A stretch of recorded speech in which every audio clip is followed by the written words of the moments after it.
Why the testing pyramid is not one size fits all. Hello, I'm Bas Hamer and I'm here today with a Possum Find.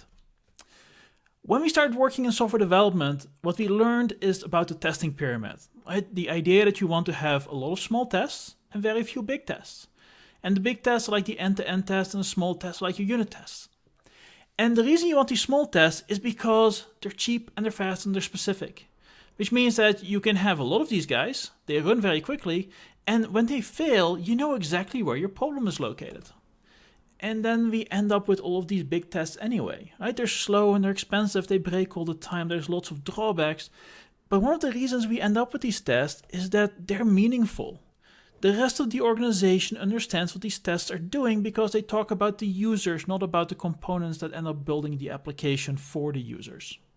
But there's another reason why these things are always cropping up much more than we expect them to. And that's because the world is changing. And we need to change our perspective on how we expect our test cases to look. Right? It's no longer a pyramid. It's much more like an iceberg.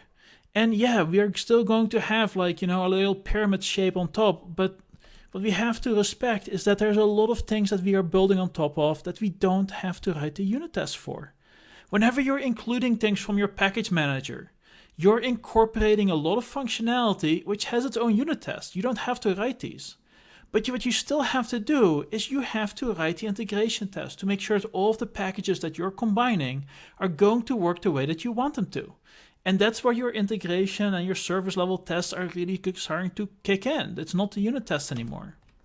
So keep in mind that when you write code versus reference code, whenever you write code, you're going to have more tests. You're going to have more code, more tests, and a bigger percentage of your tests are going to be these small tests. When you start referencing more code, you end up with fewer tests, and you end up with larger tests.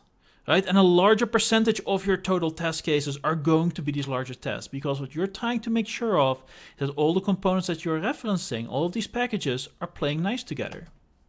So whenever you're doing things, make sure you do the right thing for your application. Whenever people give advice, and even when I'm giving advice to you right now, we have companies in mind. This is our experiences. And what you need to make sure of is that the advice that you're listening to is the type of company that you are. So don't beat yourself up if you are doing things that you see other people advise against. It might be the right thing for your organization. And the reason it might be the right thing for your organization is because you have a unique set of problems.